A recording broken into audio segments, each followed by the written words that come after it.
샬롬, 하나님의 평강이 여러분의 삶에 가득하시길 바랍니다. 오늘 우리가 읽은 본문 말씀은 마가복음 10장 1절에서 12절까지 말씀이었죠. 마가복음을 크게 둘로 나뉘었을 때 전반부는 종으로 오신 예수 그리스도의 사역과 교훈에 대한 얘기를 담고 있고 11장서부터 그 이후 16장까지는 예수 그리스도의 순환과 고난 그리고 그 승리에 관한 이야기를 담고 있습니다.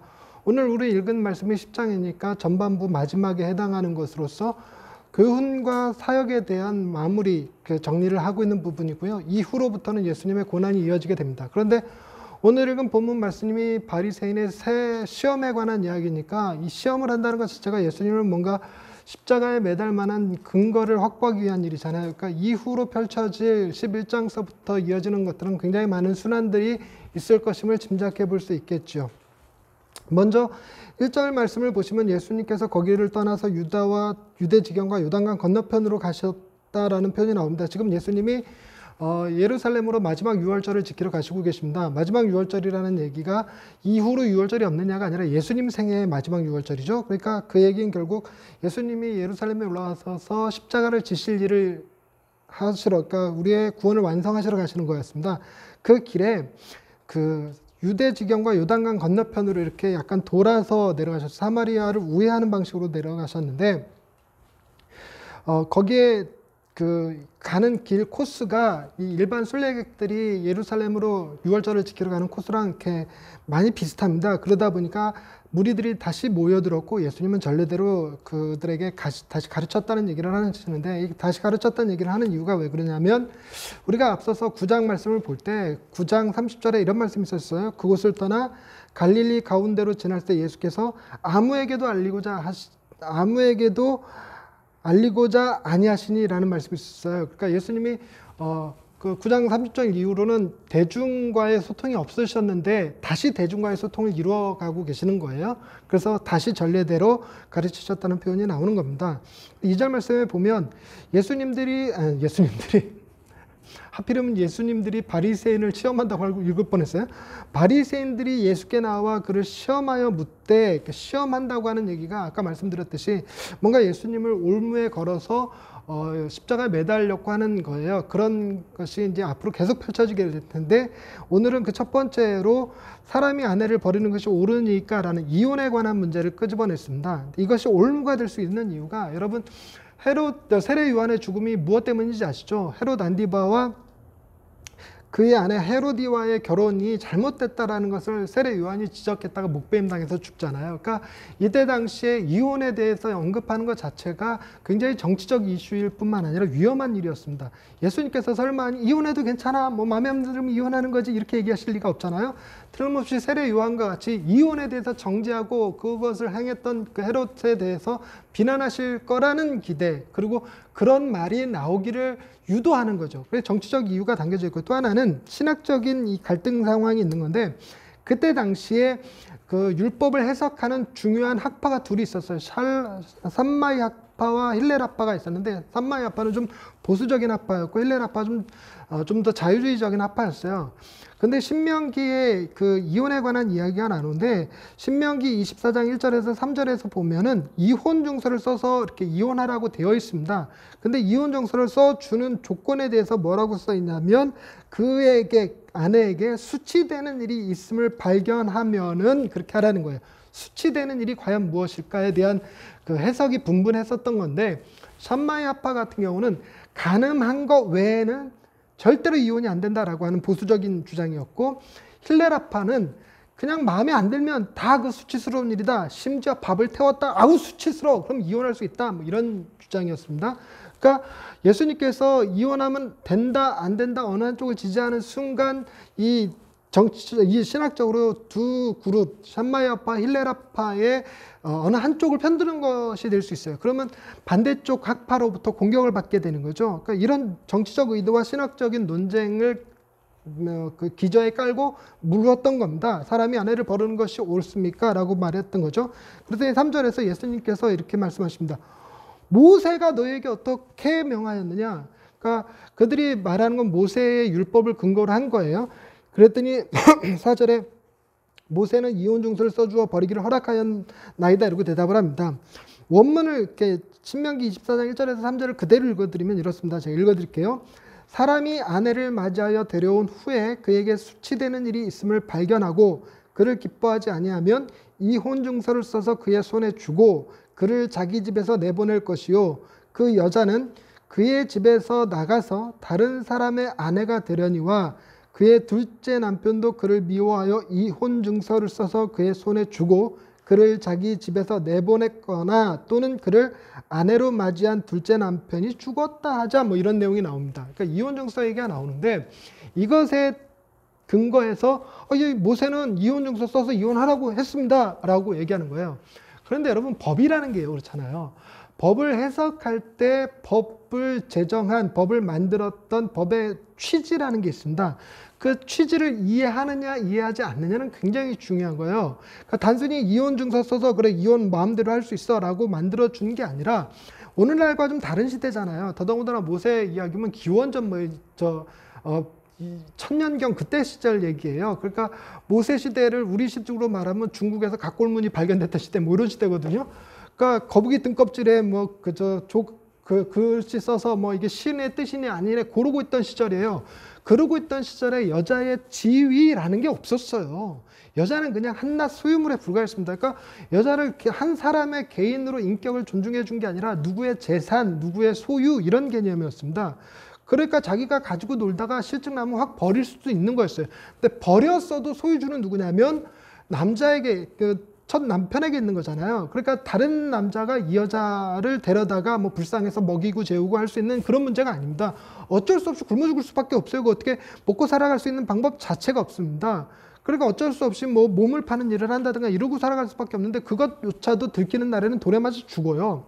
그러니까 이런 여자들 한낱 인간의 장난감처럼 남자들의 소유물처럼 취급받던 시절에 여자의 인권을 세워주기 위해서 그들을 보호하기 위한 약자의 보호 조치로서 얘기한 게 이혼 증서예요. 이혼 증서가 있으면 다른 사람의 소유가 아니니까 그를 불쌍히 여긴 또 다른 남자가 그를 데려다가 아내로 삼을 수 있게 했다라는 겁니다. 당시에 여자들은 남자 없이 생존하기가 정말 불가능했거든요. 그러니까 이 이혼 증서를 써주라는 얘기는 마음대로 이혼하라는 게 아니라 연약한 여자와 약자들에 대한 사회적 배려를 고려해서 만들어낸 법이었습니다. 하나님이 주신 그런 법이었죠. 그런데 이거를 해석할 때 이런 약자에 대한 보호 조치로서의 이혼 증서를 생각하지 않고 자기네들 입맛대로 밥 태웠네? 너랑 못 살겠어. 너 그냥 나가. 이렇게 할 수 있는 수준으로 만든 게 아니란 말이에요. 그러니 이 법을 문자 그대로 해석하겠다고 했던 당시에 산마이 아빠나 힐렐 아빠나 둘 다 웃기는 얘기죠. 지금 예수님한테 와서 그걸 따지고 있는 거거든요. 근데 예수님의 대답은 참 특이합니다. 5절 말씀 보시면 예수께서 그들에게 이르시되 너희 마음이 완악함으로 말미암아 이 명령을 기록하였거냐. 즉 예수님의 대답은 그래 이혼증서 써서 버리라고 했으니까 이혼증서 써서 내보내라고 했으니까 이혼증서 써주고 이혼하면 되지. 그게 뭐 고민이라고 나한테 와서 물어. 이런 얘기가 아니에요. 이혼해도 된다 안 된다의 개념이 아닌 거죠. 제가 지금 앞서서 얘기했던 법적 취지에 관한 이야기를 제가 한 거니까 해석할 당시에 법의 취지도 같이 생각해야 된다고 했다면 예수님은 그 법이 만들어질 수밖에 없었던 인간의 원초적인 죄악의 문제, 완악함에 대한 이야기를 먼저 하신다는 겁니다. 그 법이 있는 게 니들더러 이혼하라고 준 게 아니라 니들이 하도 나쁜 놈이니까 줬다 뭐 이런 얘기예요. 여기서 완악함이라는 말이 원어적으로 해석했을 때에 하나님 말씀에 대한 둔감함과 사랑의 마음이 결핍된 거를 완악함이라고 그래요. 다시 한번 얘기할게요. 완악함, 그러니까 원문의 단어를 그대로 좀 있는 척, 아는 척, 뭔가 젠치하는 척으로 읽어보면 스클레로칼디안. 어렵다. 스클레로칼디안이라는 단어인데요. 이 단어의 뜻이 하나님의 말씀에 대한 둔감함과 사랑의 마음이 결핍된 것을 완악함이라고 그래요. 하나님의 말씀에 대해서 예민하게 반응하지 않아요. 그 뜻에 대해서, 그 의미에 대해서, 그리고 그 말씀을 주신 하나님의 의도에 대해서 생각하지 않고, 그리고 그걸 실천할 마음도 없어요. 사랑에 대한 마음이 완악해서 대충 욕먹지 않을 정도로만 지키겠다, 뭐 그런 개념이거든요. 하나님의 말씀은 적극적인 사랑의 표현인데 사람들의 반응은 굉장히 소극적으로 욕먹지 않을 정도로만 행동하고 있었다는, 이게 완악함이라는 거예요. 나쁜 짓을 했다라는 그런 개념도 있지만 그거보다 더 강한 개념이죠. 나쁜 짓을 안 했어도 마음만 품은 것 자세, 그것도 죄가 될 수 있고 완악함이다, 이런 얘기를 한 겁니다. 그 완악함 때문에 이 명령이 기록됐다는 거예요. 그러니 그 명령을 해석하기에 앞서서 먼저 봐야 될 건 우리가 왜 이혼하려고 하는가라고 하는 것 이유 중에 우리 마음에 정말로 아내가 수치스러워서가 아니라 아내가 간을 해서가 그런 게 아니라 내 마음이 완악해서 그런 거 아니냐. 그러니 그것은 회개해야 될 문제이지 여자를 쫓아내야 되는 문제가 아니다. 이런 얘기를 하시는 거죠. 완악함에 대한 이야기를 하신 겁니다. 그러면서 이런 얘기를 해요. 6절 말씀, 창조 때로부터 사람을 남자와 여자로 지으셨느니, 이런 얘기 하시잖아요. 그러니까 남자와 여자는 하나님의 형상을 따라 아름답게 지어진 평등한 존재입니다. 누가 누구의 소유물이 되거나 누가 누구의 장난감이 되거나 할 수 있는 존재가 아니에요. 그런데 이혼 증서가 나오게 된 이유가 인간이 남자가 여자를 소유물로 여기고 장난감으로 여기고, 심지어는 여자도 남자를 대할 때 비슷하잖아요. 자기 성장의 발판이 되거나 아니면 자기의 명예를 드러내는 수단을 쓰거나 이런 용도로 남자와 결혼하는 그것조차도 주님은 지금 잘못됐다는 얘기를 하는 거예요. 남자와 여자는 하나님 앞에서 둘 다 사랑받는 자녀예요. 하나님의 형상으로 지어진 동등한 존재라는 것입니다. 그래서 7절 말씀에 이러므로 사람이 그 부모를 떠나서 그 둘이 한 몸이 될지니라. 이러한즉 이제 둘이 아니오 한 몸이다. 이게 굉장히 중요한 개념이에요. 여러분, 이혼한다, 이혼 정서 써준다 그랬을 땐 그게 정말 내 몸을 반으로 자르는 것 같은 심한 고통과 아픔을 경험하는 일이 되어야 된다는 거죠. 결혼이라는 게 그렇게 신성하다는 거예요. 결혼을 함부로 대할 일이 아니라는 것이거든요. 그게 주님이 말씀하시는 겁니다. 근데 이런 거에 우리가 참 마음이 이렇게 짠해지는 경우가 있습니다. 왜냐하면 오늘날은요, 이혼이 너무 쉬워요. 너무 쉬울 뿐만 아니라 어떤 경우는 정말 이혼하라고 부추기고 싶어요. 제가 목사이기는 하지만 허구한 날 때리는 남편과 같이 살라고 하겠습니까? 허구한 날 돈 쓰고 도박하고 이러는 아내랑 같이 살라고 하겠습니까? 그러니까 그런 문제까지 포함해서 생각한다면 무조건 이혼을 반대할 것만은 아니에요. 이거 좀 다른 문제이긴 하는데, 어찌됐건 9절에 이렇게 썼습니다. 그러면 하나님이 짝지어 주신 것을 사람이 나누지 못할지니라. 이게 결론이거든요. 바리새인들에게 해주셨던 말씀에 하나님이 짝지어 준 걸 사람이 나누려고 하는 것 자체가 문제야. 그것은 너희들의 완악함이야. 하나님 말씀에 둔감한 거고 사랑이 부족한 거야 라고 얘기하시는 겁니다. 그러니 니들이 와서 나한테 그 이혼이 돼도 되느냐 안 되느냐, 이혼 증서 써주냐 마냐 갖고 얘기하고 있는 게 다 결국은 이혼하기 위해서도 아니고 하나님의 말씀에 대한 정확한 해석을 위한 것도 아니고 결국 니들의 완악함 아니니? 너무 예리하게 찔렀잖아요. 얘들이 지금 이혼 정서 써주어서 이혼하는 게 맞는지 틀린지 모르는 게 아니라 이거를 올무로 삼아서 예수님이 어떤 대답을 하든 헤롯 땅이랑 친한 그들이 예수님을 올무에 걸어서 헤롯의 칼에 죽게 하든가 아니면 다른 학파에 의해서 비난받게 하든가 하는 목적을 지니고 있었는데 그 둘 다 이루지 못한 겁니다. 예수님은 전혀 다른 각도에서 얘기를 해버리신 거예요. 그런데 여러분, 이게 예수님의 취지는 이런 거예요. 이혼이 가능하냐 불가능한 거냐에서 떠나서 이혼 자체가 왜 부당한 것인지에 대한 설명을 하신 건데, 여기서 굉장히 주목해서 봐야 될 단어가 있습니다. 저는 오늘 이 단어에 완전히 삘이 빡 꽂혀갖고 와, 이거 은혜다, 이거야말로 진짜 이 말씀의 핵심이다 라고 생각되어지는 게 있습니다. 짝지어 라는 말인데요. 짝지어 준다. 짝지어. 이게 이제 우리나라 말로 번역하니까 뭔가 그 느낌이 집신도 짝이 있다 그런 느낌이 들기도 하고, 왜 나는 이 짝지어준다 그러니까 왜 그 짐승들 이렇게 교미시켜주는 거 그런 느낌이 드는 것 같기는 하거든요. 그러니까 뭔가 말이 좀 어감이 안 좋게 들리기는 하는데 원래 헬라어 원어까지 그런 뜻은 아니고요. 헬라어 원어로는 두 개의 단어가 합쳐진 거예요. 함께라는 말 혹은 곁에라는 말을 가진 전치사와 멍에를 맨다라고 하는 주고스라고 하는 단어가 합쳐져서 원뜻이래요. 함께 혹은 곁에서 멍에를 맨다라는 뜻이 그 짝지어준다라는 말의 의미입니다. 그러니까 짝지어준다는 말의 의미가 함께 멍에를 매는 거기 때문에 함께 고통도 고난도 겪는 걸 의미해요. 결혼이라는 게 우리가 서로 사랑을 하고 나서 그 사랑의 열매로서 결혼을 하잖아요. 그리고서 장밋빛 미래를 꿈꿉니다. 자기랑 같이 평생을 살 수 있으면 난 너무 행복할 것 같아 하고 막상 살아보니까 한 석 달쯤 지나서 눈에 콩깍불 벗겨지고 먹고 사는 문제 힘들어지고 애 태어나고 육아 문제로 씨름하고 싸우고 다투고 설거지는 네가 했네 안 했네, 이불을 깔았네 안 깔았네, 청소가 왜 이 모양이니 이러고 살다 보면 결혼해서 행복할 줄 알았더니 결혼하고 났더니 지옥이 따로 없네. 그럴 수도 있어요. 뿐만 아니라 사업에 실패한 남편이라든가 병든 아내라든가 이렇게 서로 간에 이렇게 아픔의 문제가 있으면 오늘 너무 쉽게 이혼하고 그러는데, 결혼 짝지어 주셨다, 하나님이 짝지어 주셨다는 말의 의미가 바로 그런 고난을 같이 견디라고, 그래서 같이 멍에를 메어준 거예요. 한쪽이 힘들면 한쪽이 끌고 갈 수 있게끔 같이 멍에를 메어주는 것, 그게 짝지어준 거예요. 그러니까 둘이 붙어서 행복하기만 하라는 게 아니라 둘이 붙어서 함께 고난도, 고통도, 어려움도 이겨내라는 겁니다. 아내의 수치스러운 일 남편이 감당하고, 남편의 실패 아내가 감당하고, 이러면서 살라는 개념의 의미가 짝지어 주신 거예요. 하나님이 그렇게 짝지어 주신 거 인간이 쫙 찢어 놓으라는 얘기가 아니잖아요. 근데 이 말씀을 가지고 오늘날 이런 해석을 하는 사람들이 있어요. 여러분, 목사님들하고 이혼 안 할 것 같습니까? 합니다. 목사님들도 이혼해요. 저희 아내 저 걸핏하면 저한테 이혼하겠다고 그렇게 협박하곤 했었어요. 왜냐하면 제가 목사 안수 받을 때 그때 신학 공부할 당시에 이혼 경력을 가진 사람들은 목사 안수를 받지 못했습니다. 법적 규정이 그랬어요. 옳고 그름을 떠나서 그때 당시 문화가 그랬거든요. 그러니까 이제 저는 목사가 되는 게 꿈이었고 아내는 그걸 아니까 이게 일종의 농담처럼 저를 이렇게 길들이는 방식으로다가 그렇게 하면 확 이혼해 버린다. 결국 뭔 뜻이냐면 그렇게 하다가는 너 목사 안수 못 받게 한다. 뭐 그런 뜻인데 할렐루야. 저 목사 안수 받을 때쯤 그 규정 자체가 없어져 버렸어요. 이혼해도 목사 안수 줍니다. 아내가 그래서 더 이상 이혼하자는 말을 안 해요. 얼마나 감사한지 모르겠어요. 그러니까 그런 식대로 이혼해라 뭐 그런 이혼에 대한 얘기를 나누라는 게 아니잖아요. 그러니까 여러분 이게 우리가 같이 어떤 고통도 고난도 함께 견뎌내는 일, 그래서 이혼하는 것은 내 몸을 반으로 쪼개는 것과 같은 고통을 겪는 일, 이런 개념의 결혼의 신성함, 영원함에 대한 이야기를 주님이 하셨습니다. 여러분 근데 오해하시면 안 되는 게 있어요. 뭐냐면 지금 주님이 말씀하신 하나님이 짝지어 주신 것을 사람이 나누지 못한다라고 하는 것, 아까 얘기하다 좀 딴 데로 생긴 것 같긴 한데 여러분 목사님들 이혼할 때 이 말씀 들어요.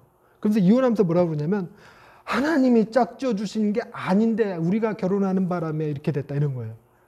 뭐 말 같지 않은 소리 하는지 모르겠는데 어찌됐건 여러분 이 말씀을 들을 때 주의 있게 보셔야 될 게 뭐냐면 모든 거에는 이상형이라는 게 있습니다. 최고의 이상형. 여러분 목사님들도 어떤 분이 가장 좋은 분일까요? 여러분 그런 거 있어요. 성품도 훌륭하시고 설교도 너무 잘하시는 분, 이게 최고의 이상형이거든요. 그 다음이 어떤 사람이냐면 성품은 너무 좋은데 설교가 개판이신 분, 성품은 개판인데 설교가 너무 좋으신 분, 성품도 개판이고 설교도 개판이신 분, 이렇게 있습니다. 등급이 있는 거죠. 여러분 이 제일 좋은 이상형이 성품도 좋고 설교도 좋은 분이세요. 근데 말씀드리지만 이상형은 좀처럼 우리 주변에 없습니다. 저 보세요. 성품도 좋고 설교도 좋고에 해당 안 되잖아요. 그러니까 저는 그나마 뭐라고는 생각하냐면 성품도 그지 같고 설교도 그지 같은 목사는 아니라고 자부합니다. 교만하죠, 조금은. 근데 어찌됐건 교만했던 뭐했던 절대로 저는 인정하고 싶지 않아요. 성품도 그지 같은 게 설교도 더럽게 못해. 이런 사람으로 저는 저를 절대로 생각하지 않습니다. 여러분들도 절대 그렇게 생각하시면 안 돼요. 둘 중에 하나는 해야 됩니다. 뭐냐면 성품이 좋거나 설교가 좋거나 둘 중에 하나는 해야지. 근데 만약에 둘 중에 하나를 선택하라 그러면 저는 설교 잘하는 목사이고 싶어요. 제가 여러분들과 같이 목욕탕 갈 것도 아니고 여러분과 같이 살 것도 아니고 제가 여러분을 말씀으로 양육시키는 일을 할 건데 성품이 좋은 것보다 설교가 좋아서 여러분의 영혼이 자랄 수 있게 하는 게 좋지 않겠습니까? 그래서 제가 성품이 좋은 목사가 되기 위해서 몸부림치는 걸 잘 안 합니다. 원래 성품이 좋기도 하고요. 그럼 몸부림 안 쳐도 되니까. 설교 잘하기 위해서 몸부림은 좀 칩니다. 제가 지금 오늘 설교하면서 몸부림 치는 거 보이시잖아요. 이거 어떻게 전할까 막 이러고 막 원어 찾고 막 이렇게. 그런 것과 동일하게 여러분 정말 두 사람이 결혼해서 하나님이 짝져 주셔서 우리는 부모를 떠나서 한 몸인 거야. 우리는 같이 멍에를 매는 자야. 당신이 아프고 힘들 때 내가 다 이끌어 줄 거야. 당신의 수치스러움 내가 다 가려줄 거야. 이러고 살 수는 없을 겁니다. 왜냐하면요.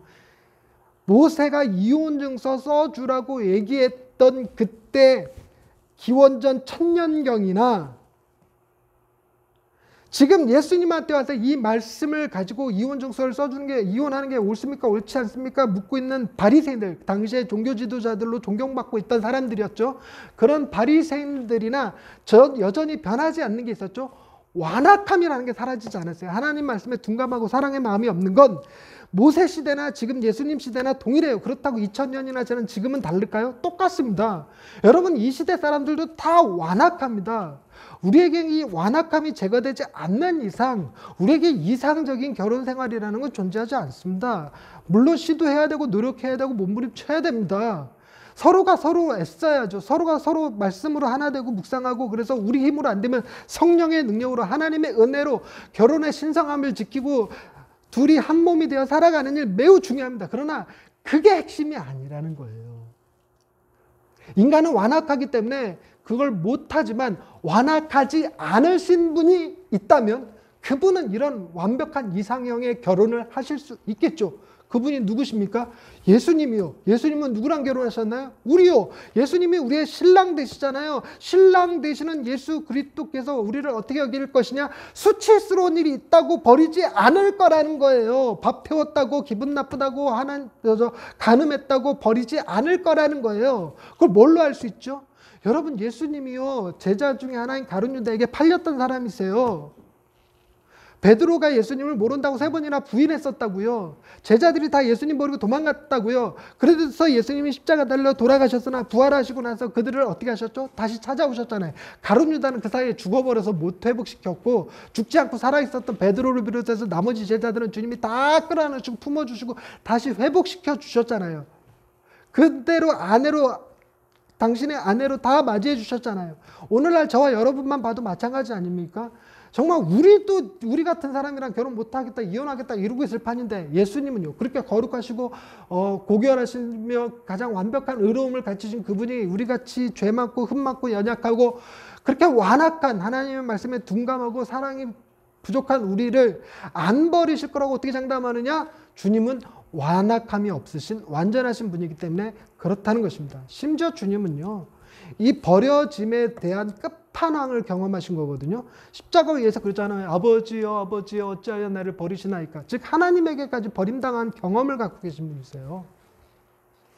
그러니까 그분이요, 우리를 절대로 버리시지 않을 거라고 믿으시면 됩니다. 그래서 주님이 우리에게 이런 말씀을 하셨어요. 마태복음 11장 28절에서 30절에 보면 너무나 유명한 말씀이 나옵니다. 그게 뭐냐면, 수고하고 무거운 짐진 자들아 다 내게로 오라. 내가 너희를 쉬게 하리라. 나는 마음이 온유하고 겸손하니 나의 멍에를 메고 내게 배우라. 주님이 우리와 함께 멍에를 매다. 곁에서 함께 멍에를 매는 것, 그걸 뭐라고 했다고요? 짝져 주셨다라는 거예요.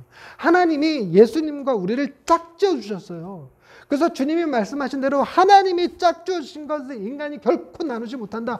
우리의 몸부림으로 예수님과의 결혼이 깨지지 않는다는 의미이기도 하고요. 예수님은 결코 하나님의 뜻에 거스르지 않잖아요. 십자가에서 죽는 일까지 순종하셨던 분이기 때문에 우리를 버리시지 않습니다. 끝까지 우리를 사랑하시고 끝까지 우리를 지키시고 보호하실 분, 우리의 가장 완전하고 안전한 그늘, 피난처, 안식처가 되시는 분이 예수 그리스도라는 사실입니다. 그러고 나서 10절, 11절, 12절에 제자들한테 다시 한번 설명해 주시는데요. 제자들이 집에 가서 이걸 물어요. 그러니까 이해를 못해서 물었을 수도 있고, 아니면 이 말 속에 담긴, 보통 예수님이 그 겉에서 드러나는 말씀과 말씀의 그 내면에 흐르고 있는 속뜻이 가끔은 이렇게 온전히 드러나지 않을 때가 있거든요. 그러니까 제자들이 다시 와서 묻고, 예수님은 이들을 사도로 세우실 거니까 일종의 훈련에 겸해서 다시 가르쳐 주시고 이런 일들이 비일비재했거든요. 마찬가지입니다. 이렇게 제자들이 다시 물어요, 집에서. 그러니까 주님이 이렇게 말씀하십니다. 11절 12절입니다. 누구든지 그 아내를 버리고 다른 데 장가드는 자는 본처에게 간음을 행하며, 또 아내가 남편을 버리고 다른 데로 시집가면 간음을 행함이니라. 여러분, 이 말의 의미를 직관적으로 이해하기는 조금 어려운 부분이 있기는 합니다, 솔직히. 그런데 이게 오늘날 우리 시대니까 직관적으로 이해가 안 되지, 당시에 예수님 당시 시대나 무슨 보세 당시 시대를 생각해 보면요, 직관적으로 이해가 가능한 부분이 있습니다. 그게 뭐냐면요, 남녀가 간음하면 남자는 간음죄에 해당되지 않아요. 여자만 간음죄에 걸려요. 근데 예수님의 말씀은 간음하면 둘 다 간음죄에 걸린다고 얘기하는 거예요. 주님은요, 결혼도 동등하지만 징벌에 의해서 죄와 심판에 의해 징벌에 대해서까지도 공평하게 얘기하고 계시는 거예요. 남자라고 해서 특별 대우받지 않는다라는 것입니다. 남자도 똑같이 간음하는 거야, 이렇게 얘기하는 거예요. 그것도 순서를 보시면 여자가 먼저 가는 쪽 아니라 이 순서가 굳이 중요한 건 아니지만 그래도 어느 정도 당시의 이야기를 듣는 약간 충격적으로 와닿거든요. 아내를 버리고 다른 데 장가 드는 그 놈은 민예죠. 남자죠. 그 놈은 본처에게 간음하는 간음한 자야. 이렇게. 10계명의 제7계명 77맞게 간음하지 말라 하셨던 그 계명을 어긴 자야 라고 얘기하는 거고, 여자에게 대해서 편드는 것도 아니에요. 연약한 자, 약한 자로 해서 무조건 편드는 게 아니라 또 아내가 남편을 버리고 다른 데로 시집가면 그것도 간음이야. 주님은 공평하게 남자와 여자를 대우하고 계시죠. 그러니까 뭐 이 공평함이요, 남자냐 여자냐의 정도뿐만이 아니죠. 여러분, 부자냐 가난하냐, 그리고 힘이 있느냐 없느냐, 지혜롭냐 지혜롭지 못하냐에 모두에게 다 동일하게 주님은요, 당신은 우리를 공평하게 동등하게 동일하게 평등하게 대우하신다는 얘기입니다. 말씀을 정리하십시다. 우리는 마음이 완악한 자들이거든요. 그래서 하나님의 말씀을 제대로 깨닫는 것도, 그 말씀을 실천할 만한 마음의 사랑도 부족한 사람들입니다. 이건 인정하셔야 돼요. 그래서 우리에게 이상적인 결혼 생활을 가능하게 하는 건 없습니다. 목사님들도 부부 생활하다 싸우고 다투고 어떨 땐 이혼도 하고 그래요. 그래서 완벽한 결혼 생활이라는 건 정말 이상향에 가까운 얘기지만, 그렇다고 해서 아예 불가능한 것이 아닌 것이 예수 그리스도와 우리의 관계가 가장 이상적인 결혼관을 그대로 내포해주고 있다는 겁니다. 왜냐하면 우리의 신랑 되신 예수 그리스도께서 우리를 향한 하나님의 말씀에 매우 예민하시고 사랑이 풍성한 상태로 우리를 바라보고 계시기 때문에 그렇습니다. 그렇지만 우리에게는 여전히 뭐가 필요하냐면 약자와 연약한 자들, 여자들에 대한 보호장치가 필요하긴 해요. 우리의 완악함을 인정하고 법적으로라도 가난한 자들에 대한, 그리고 흑수저들에 대한 보완장치가 필요합니다. 정말 요즘 시대가 그 공정에 대해서 아주 뜨거운 화두잖아요. 50억 받은 사람 때문에. 그러면서 그 문제에 대해서도 우리가 누구는 국회의원 아빠 만나갖고 뭐 술 먹고 음주운전을 해도 뭐 괜찮고, 뭐 50억을 받고도 괜찮고, 뭐 이런 거에 대한 박탈감 이런 거 느끼잖아요. 그래서 그런 일이 벌어지지 못하도록 앞으로 사회가 발전하면 발전할수록 점점 더 그 기득권층에 대한 그 제재 조치도 들어갈 것이고, 약한 자들에 대한 사회적 복지도 점점 더 강화되어질 거예요. 그리고 우리가 마음이 완악하기 때문에 이런 제도는 어쩔 수 없이 꼭 필요합니다. 꼭 필요합니다. 그러나 우리에게는요, 완벽한 보호장치가 하나 있다는 것도 굉장히 큰 소망이에요. 우리의 완벽한 보호장치, 예수 그리스도잖아요. 여러분, 구약에 보면은 태초에 하나님께서 아담과 하와를 창조하시고, 아담과 하와가 아들 둘을 낳는데 하나는 가인이고 하나는 아벨이었잖아요. 근데 가인이 아벨을 돌로 쳐 죽이는 사건이 있었습니다. 최초의 살인자가 가인이었죠. 근데 그 가인이 집에서 쫓겨나요. 동생을 죽였으니까 집에서 쫓겨나는 건 당연한 일인데, 하나님께서 그를 쫓아내실 때 땅에서 유리하는 자가 되는데, 가인에게 어떤 공포심이 있었어요. 자기가 자기 동생을 돌로 쳐 죽인 것처럼 다른 사람들도 자기를 죽이지 않을까라는 공포가 있었거든요. 그때 하나님께서 가인에게 어떤 표시를 주시는데, 그 표시가 가인을 함부로 해치지 못하도록 하는 표시였어요. 그랬다고 해서 가인의 죄를 가볍게 여기셨다는 게 아니라, 가인에 대한 심판은 누가 하시는 거라? 하나님이 하시는 거다라는 의미였거든요. 그런데 동일하게 우리에게도 약간의 그런 그 가인의 표시 같은 게 있습니다. 그게 뭐냐면 고린도후서 1장 21절에서 22절 말씀 읽어보면요. 제가 읽어드릴게요. 다시. 고린도후서 1장 21절에서 22절. 우리를 너희와 함께 그리스도 안에서 굳건하게 하시고 우리에게 기름을 부으신 이는 하나님이시니 그가 또한 우리에게 인치시고 보증으로 우리 마음에 성령을 주셨느니라. 그러니까 우리에게도 인치셨다라고 그래요. 인쳤다라는 말이 누구의 소유권이다라는 것을 나타내는 거거든요. 노예들에게 이렇게 그 지지고 마크 새기고 이러는 거 있잖아요. 그런 게 다 인치다라는 말의 의미인데, 하나님께서 우리를 인치셨어요. 인치셨을 때 너 죄인이야 하고 주홍 글씨 빡 박아준 게 아니라, 너는 내 아들이야, 너는 예수 그리스도의 신부되는 존재야 라고 인칭을 딱 치시고, 보증으로 누가? 성령님이 우리의 보증이 딱 되어주셨단 말이에요. 그러니까 가인의 표와는 좀 다른, 예수 그리스도의 십자가로 말미암아 우리가 하나님의 자녀가 됐고, 우리의 죄의 문제가 해결되어졌고, 우리는 안전하다, 우리는 영원한 나라를 상속받는다라고 하는 것이 우리에게 딱 새겨져 있다는 것입니다. 그래서 우리는 버림받을 것에 대한 두려움을 가질 필요가 없어요. 여러분, 담대하게 살아가시면 됩니다. 주님이 보호하실 겁니다. 우리에게는 영원한 나라가 예비되어져 있고, 여러분 그곳에서 신랑 신부의 엄청난 혼인잔치, 기쁨의 잔치가 예비되어져 있고, 어쩌면 우리가 살아생전에 그것을 친히 경험하게 될 수도 있습니다. 그리고 믿음으로 복음으로 잘 살다 보면 우리 가정이 그런 예수 그리스도의 혼인잔치와 같은 가정이 될 수도 있다라는 희망이 있는 것이요. 놀라운 희망을 주신 겁니다. 우리에게 그 두려움을 이기고 담대함으로 뿐만 아니라 기쁨으로 살아갈 수 있게 하시는 거죠. 그리고 두 번째로 이런 겁니다. 여러분, 주님이 우리에 대해서 가장 완전한 보호자가 되셨어요. 우리의 수치스러움을 주님이 대신 다 담당하셨어요. 어느 정도냐면 옷이 홀라당 다 벗겨지시고 손발에 못 박히시고 머리에 가시관 쓰시고 사람들의 조롱과 비난을 다 받으셨잖아요. 어마어마하게 수치스러운 일이었어요. 어떤 일은 침 뱉고 어떤 일은 땅하게 때리고 뭐 이런 일까지 다 겪으셨으니까. 이렇게 엄청난 수치를 겪으셨던 것이 당신의 수치가 아니라 우리의 수치를 대신 당하신 거잖아요. 그러므로 우리는 뭘 깨닫게 되냐면요. 우리의 수치를 가려주신 예수님 덕분에 우리도 다른 사람들의 수치를 가려줄 수 있는 사람들이 되었다는 것입니다. 우리도 이젠 예수 그리스도를 힘입어서요. 다른 사람들을 보호해주고 돌봐주고 도와주고 그들의 수치를 가려주고 그들과 같이 함께 살아갈 수 있는 사회를 만들 수 있게 되었다는 것입니다. 사랑하는 성도 여러분, 크게 뭐 국가에 대해서 지역에 대해서 헌신하라는 게 아니라 가까이에 있는 여러분의 가족들부터 여러분의 남편과 아내부터 여러분이 보호자가 되어 주십시오. 그들의 수치를 여러분이 가려주시고 한 몸이 되어 함께 멍에를 메고 고난과 고통을 함께 견뎌줌으로 하나님의 나라가 작게는 우리 가정에서부터 이루어질 수 있는 경험을 하실 수 있게 되기를 바랍니다. 하나님은 우리로 하여금 이 땅의 가장 아름다운 가정이 되도록 만들어 주셨습니다. 기도하십시다. 하나님, 결혼의 문제가 오늘날은 자기 성공에 방해가 되기도 하고 경제적인 문제로 어려움이 되기도 하고 그리고 개인주의가 만연함으로 이기주의가 만연함으로 회피의 대상이 되기도 합니다. 그러나 결혼이라는 것이 얼마나 소중하고 그것이 우리가 이 땅에 살면서 고난을 이기는 힘이요. 그리고 서로가 서로를 채워주고 세워주고 인정해주며 이 땅에서 진짜 존귀한 자로서 살아갈 수 있게 만드는 디딤돌이 되는 귀하고 신성한 하나님의 제도라는 사실을 기억하고 우리 안에 하나님의 나라가 이루어지기 위해서라도 예수 그리스도의 사랑을 힘입어 우리 가정을 사랑으로 이끌고 우리 가족의 수치와 아픔과 고난을 함께 가려주고 견뎌내며 이겨내며 도와줄 수 있는 주님의 하나님이 원하시는 복된 가정들 다 되게 하여 주옵소서. 예수님의 이름으로 기도드립니다. 아멘.